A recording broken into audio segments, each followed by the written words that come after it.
I'm Maria Menounos, and you're tuned in to AfterBuzz TV, the ESPN of TV talk. Now, let the buzz begin. What's up, everybody? Welcome to the Queer Eye After Show. Tonight, we are talking about episode 9, Paging Dr. Yee, about Dr. Lily Yee. I'm your girl, Trina Dong, and of course, I must be joined by Brian Santos. Hi, Brian. Hello, so excited to be here with you talking about this episode. I have thoughts. Oh, Brian's been saying has thoughts for like a couple minutes now, and I'm very curious about what said thoughts are. So hopefully we get all of his thoughts coming up. So we're going to talk about Dr. Yee. We'll talk about her med school, her new job, her family situation, and of course, we'll get into her self-confidence that may or may not have to do with how she was raised, and then how busy she's been her entire life, and of course her relationship with her little 3-year-old daughter. And then we'll talk about the reveal. So we've got a reveal of her physical reveal, the apartment reveal, or the loft reveal, and we got to see a little bit of her at her new podiatry job too. So Bryant, tell me what your thoughts are. So we talked about this a little bit off air, but really my thoughts are just, first of all, placement. This was very, very weird to be towards the end of the finale, the season. I feel like this was definitely like an episode 3 or 4 that kind of was a filler, because while it was a beautiful, beautiful story to see, she had such a great transformation. I feel like it wasn't as like transformative for her or for the process as we had episodes before. So I feel like it was kind of weird to kind of get us to that end of the season kind of feel. So that's kind of my overall thoughts of the episode. I did love it. I appreciate it. It was still great nonetheless. When we get to talking about Tan, I also have some thoughts. So we'll go there. I totally agree with you with the placement of this episode. It was a good episode. It was really easy to watch. There were no tears.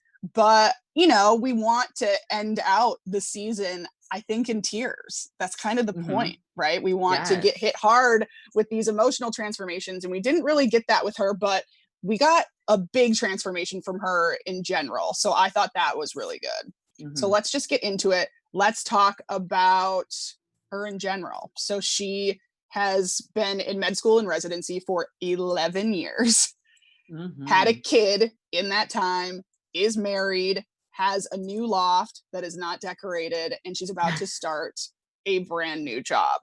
What did you think when we met her? Just what was the vibe?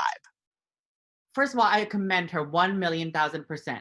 A kick-ass mom, med student turned now doctor, like literally exactly what Karamo said. Was it Karamo? Oh no, Jonathan, with the embodiment of that American dream of really someone who just went after it, went after her dream, took no prisoners, and just did what she wanted to do and did what she thought was best for herself, for her family. And it was just amazing to see. Loved it. And also loved the flip family dynamic of the stay-at-home dad. So beautiful to see, and so amazing to just see how open he was to take on that role, how much he was willing to sacrifice for her, for his family, to really raise their daughter. So their family dynamic was amazing. She was great.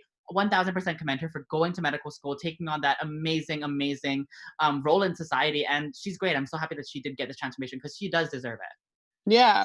And he had no resentment over being a stay-at-home dad at all. He has fun. If anything, he feels bad for what she misses out on, not exactly for his benefit, but for the daughter's benefit. So I agree. I thought he was so nice. And, we learn a little bit about her when the Fab Five comes in, and she doesn't think she's pretty. She said to, I think it was Anthony, that she doesn't know why anyone would want to date her. So when her husband was courting her, she had no idea it was happening. She just thought he was really nice. What did you think about that? Because when you first see her, I personally would not assume that it would be that deep of an issue, but clearly it really was. What did you think of the body confidence?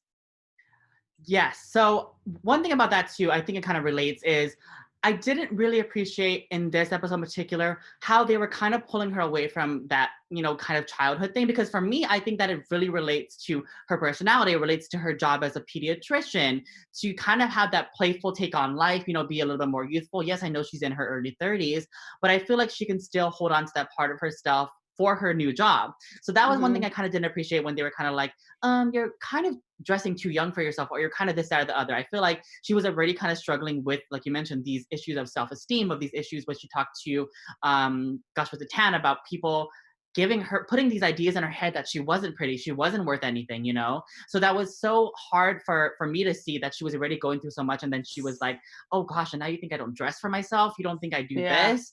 So I think it was a little bit, that's why I would say in the beginning, like, I love Tan. Literally, I can tell you how much I love Tan with all my heart. But in this episode, I was constantly asking myself, like, oh no, why would you say that? Or, oh no, why would you put her in that? You know?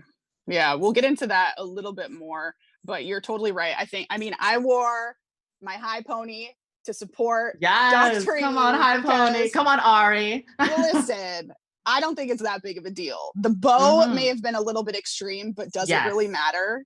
And also, Jonathan was just saying, I liked how he said it, because he said, if you want to do this, if you want to remain young looking, especially with your career, totally, let's just give you options. Exactly. And so he said that, but he's kind of the only one.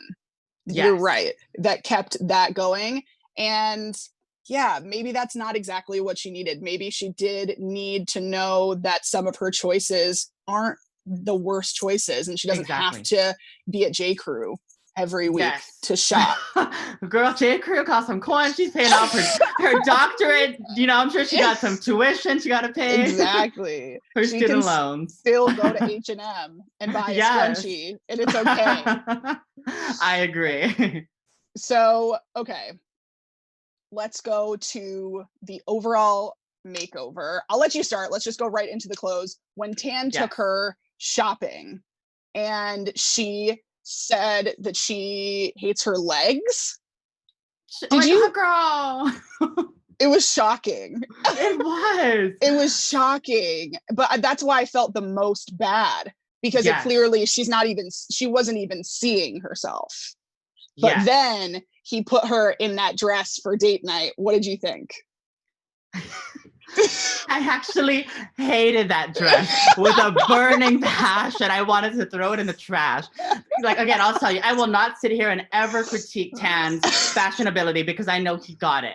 But what I would say was, we talk about like how they bring something out of the person that's already in there. I feel like with Tan's choices this episode, it was too far of a departure. That first dress he put her in looked like it was from like Fatal Attraction. Like, literally, I was like, come on, Glenn Close. Like,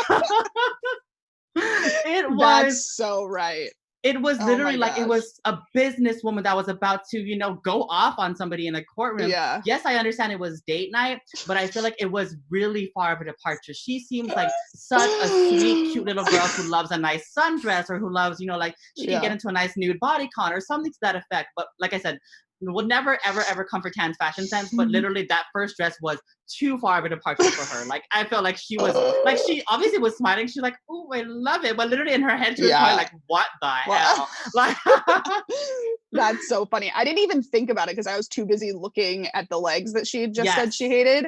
But a dress like that, I think the move for even putting a dress like that on her is that she saw the reality of the situation. By the way, real quick, our friend Tara Boss said thank you, didn't like the dress either. We love you, Tara. Thank you for agreeing with me. I didn't either way, but I think it did serve its purpose. Sure, for sure. And we did not see it in her closet at the end. Thankfully. She probably off camera went, I'm going to pull you aside, Tan, real quick. I did that for the camera, but I don't really love it. Oh my gosh. Okay. So what did we do? We went to Jonathan to get hair done. Now, Jonathan, the last couple episodes, we've been a little disappointed in his actions with the hairstyling. So I have my thoughts on this, but I will let you go first. Please go. Okay. I loved it Okay. so much, literally. And it's crazy how we're talking, like you just mentioned that we have not been happy with Jonathan, you know, not been over the moon, but we've been loving Tan. So this episode was a switch up where I was like, ooh, Tan, that's not it, boy.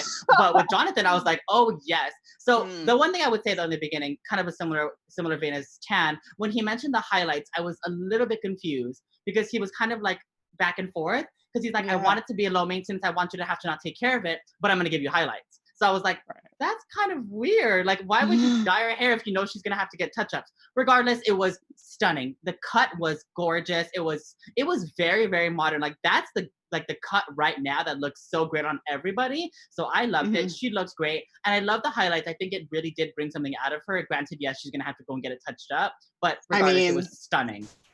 She's not in med school anymore though, and she works like she can go get it touched up and it'll be totally fine. I didn't love the cut only because he made really short layers. So it was very jagged. And just like functionally for a doctor, if that part of her hair, So I didn't love that, but she did make it work later. So maybe oh my God, wrong. Yes. So the end way. Oh yes, we'll get to that.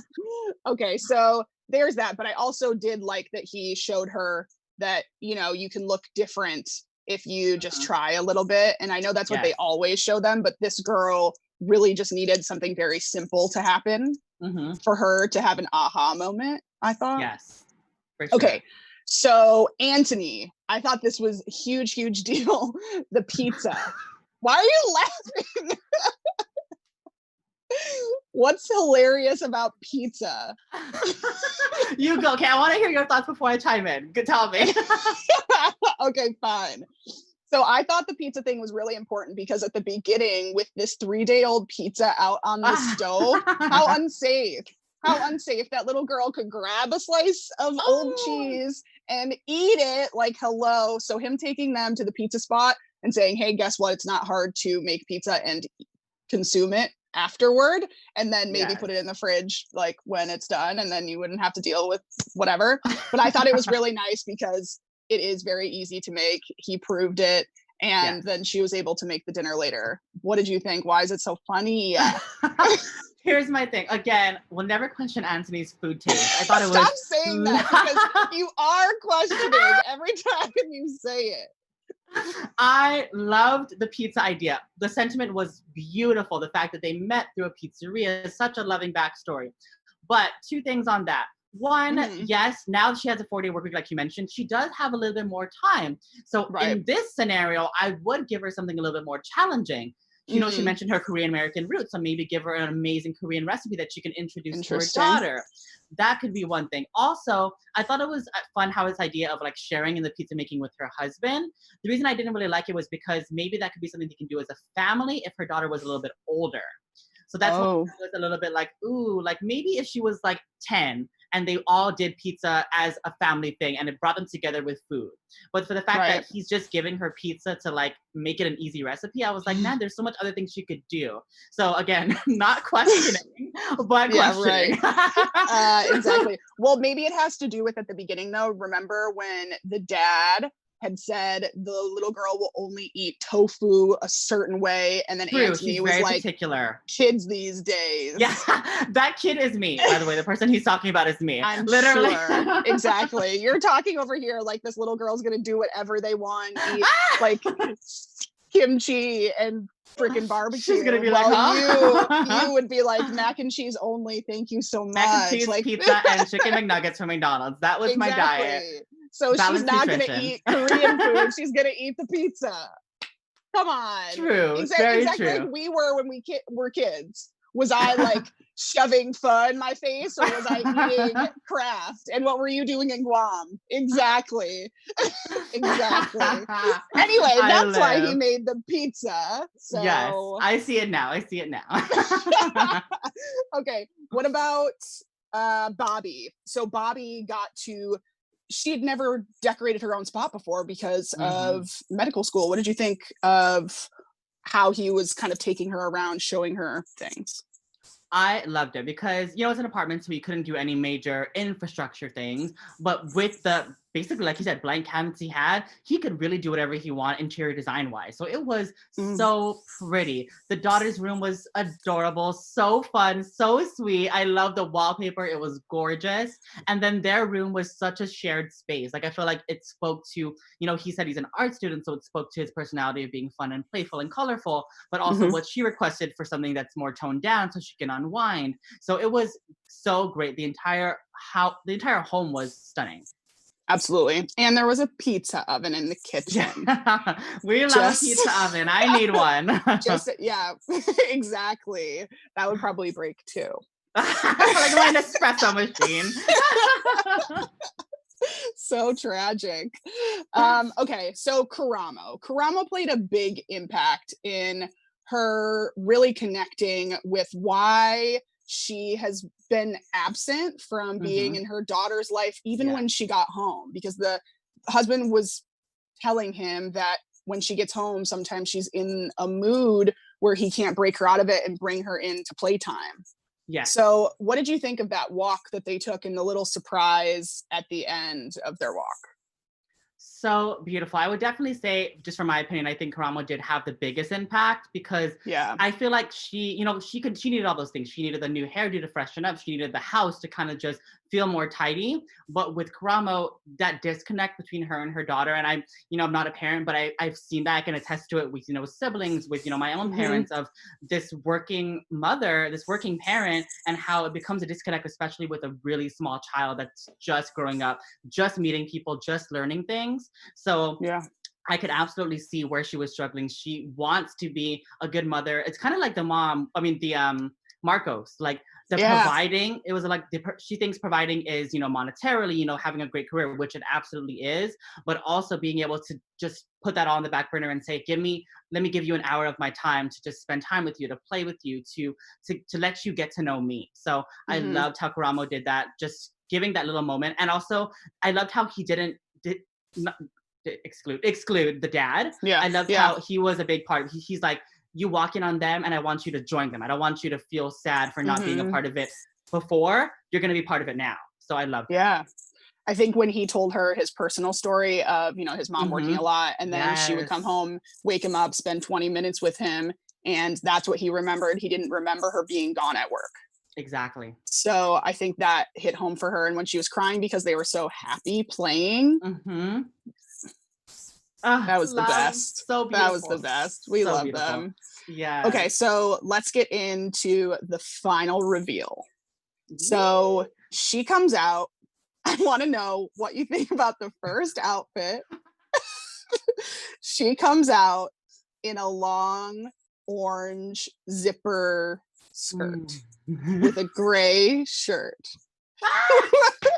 What did you think of Tan? Not that you would ever question Tan, but what did you think? That first one was honestly not it. It was not it. Literally, the jersey fabric, I felt like that top was H&M and that bottom was J. Crew. Like there was a disconnect. It was very, very strange. And I mean, again, I hope I'm reading it right, but even her reaction was off. She came out, she's the like, whole room. She's like, yeah, I like this one. And then Anthony was like, the zipper. Like, like he had to like reach for something that he could compliment. So I didn't like the first one. Love the second one. That was a great. And that's what I was kind of confused about Tan too. I appreciate his sentiment of wanting to introduce her to more than just a dress. He talked about separate. But again, with her doctor, her job, she wants things that are easy, functional, comfortable. And that dress was exactly that. It was professional. It was gorgeous. She could just step into it, zip it up and go, like literally. Yeah. So I appreciate his sentiment of wanting to introduce her to new things. But at the same time, I'm like, just give her freshened up versions of what she already likes.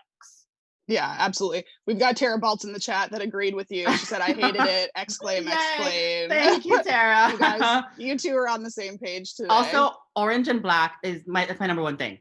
When anytime orange and black are in the same conversation, I can't. I just walk away because it's too Halloween. I cannot.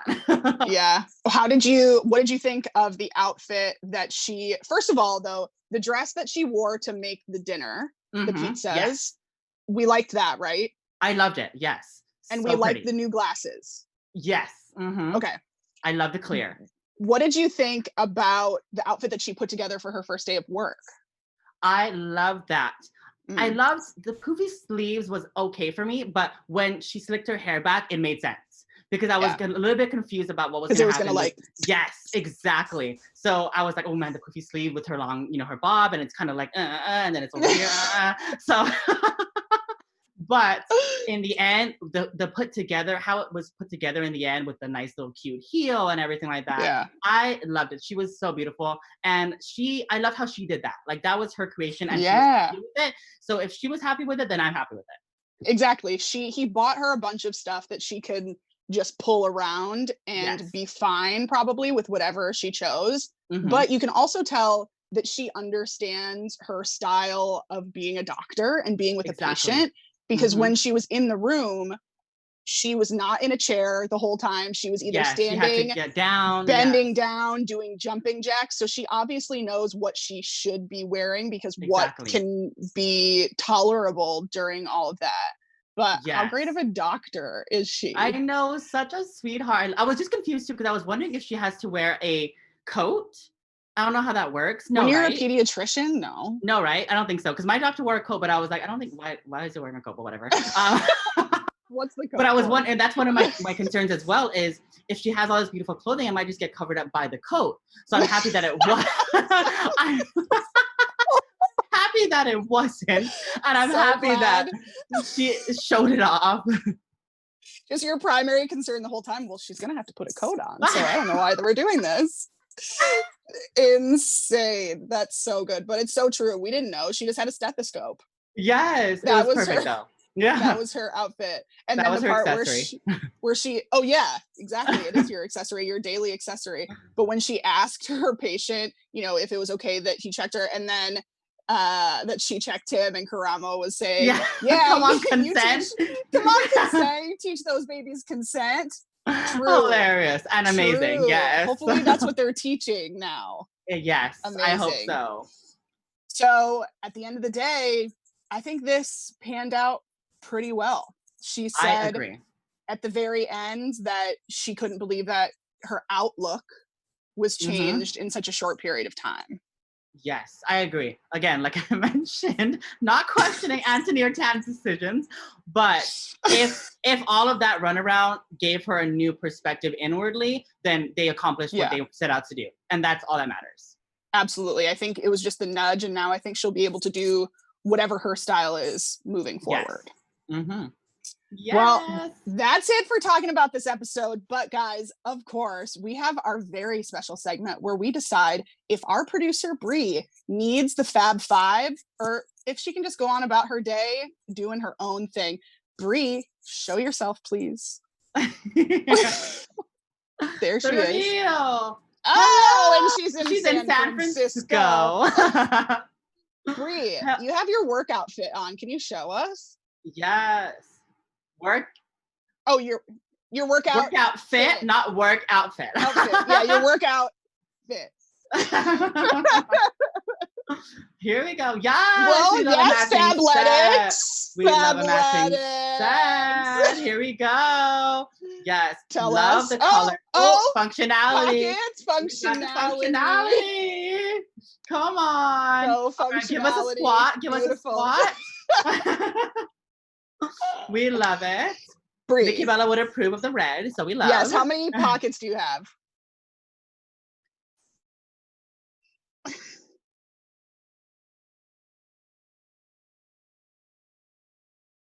Amazing. Fabletics really did you right with this one. That color is perfect. Also, I just realized I was muted for the audience. Let me restate that. 4 pockets, 2 on each side, 1 inside the pant and 1 on the back of the sports bra. Amazing. I mean, A+++, double plus. We Our love producers, we haven't given anyone under an A+. That's crazy. No, I know, you guys are so nice. We love you. You guys are loving. You are looking right. Honestly, if I was working from home, I would not be looking right. So you guys, I commend you. Exactly. Killing it. That's why. We love. Thank you. All right. Well, that is it for the Queer Eye After Show, episode 9. The finale is coming up, guys. So please tune in tonight, Friday, 6 p.m. Pacific, right here on AfterBuzz TV to hear our thoughts on the finale episode. But until then, Bryant, where can everyone find you? Yes, you can find me on Instagram, Twitter, YouTube, and TikTok at the Brian Santos, and catch AfterBuzz TV's gay Twitter. What day? What time? Oh, sorry.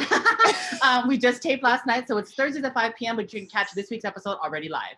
Or live on YouTube. It's on YouTube. All right. And you can find me on Twitter and Instagram at Hey Trina Dawn. We'll see you guys in a bit. Bye. Our founder, Keven Undergaro, and me, Maria Menounos, would like to thank you for tuning in to AfterBuzz TV. Remember, we're not just the first, we're the biggest in the world, and we're the only destination for all your favorite TV shows. Whatever you crave, we've got it. So go to AfterBuzzTV.com and check out our lineup. Buzz you later. The views expressed herein are those of the hosts only and do not necessarily reflect the views of AfterBuzz TV or its owners or principals.